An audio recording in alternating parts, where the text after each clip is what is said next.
At the time the House was adjourned sine die, there were 3 items of urgent importance to government that had been advertised to be taken.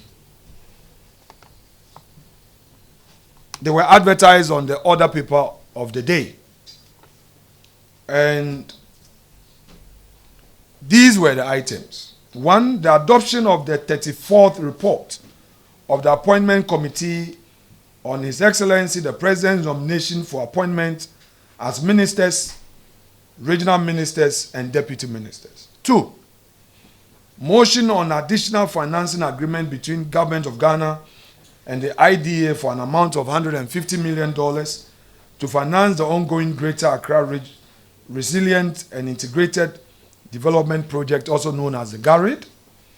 3, request for tax exemption for selected beneficiaries under the 1D1F program. On the first item, you all know that Mr. President did some reshuffle and came out with some nominations. As you are well aware, the appointment committee sat on all of the nominees, interviewed them, engaged them, asked the relevant questions, and the report, as was tabled on the floor, was by consensus. So all we left to do is to take it through the motion of voting. On the issue of the GHOne, that is the IDA 150 million, the committee had done its work. In fact, we had taken the motion, and the Works and Housing Subcommittee, Committee of Parliament, had expressed certain views, and Mr. Speaker advised that the matter be taken back to committee and the leadership of the Works and Housing Committee be asked to join to express their views so that such views get incorporated.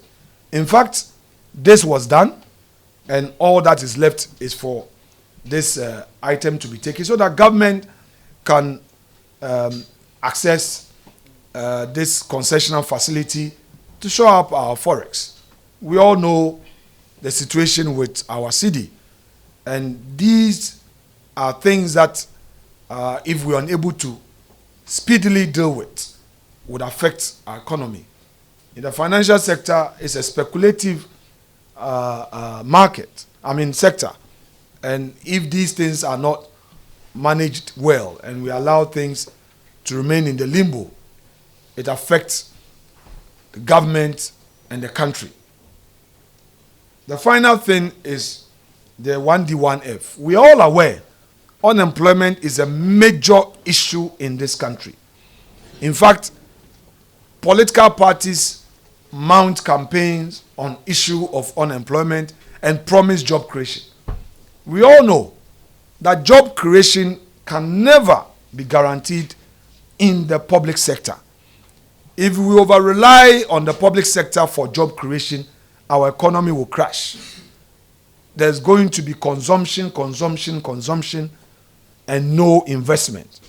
You may recall that somewhere 2013 thereabout, the then President John Dramani Mahama, lamented how we were spending all our tax revenues on public sector wages. This government came out with a paradigm shift, a shift to encourage the private sector to create employment. And that is how come the 1D1F concept policy was introduced. We have a number of companies who got attracted to this and got attracted by this and have started building factories in Ghana. They have gotten to various stages, and there is an urgent need to have these tax exemptions in place.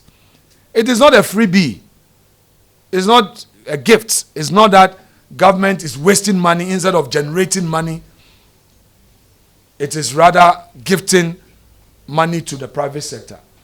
When you introduce such incentives, it is also to enhance production and create the necessary space in the liquidity of the company so that they can employ more and expand. That is the rationale behind it, unless it is abused.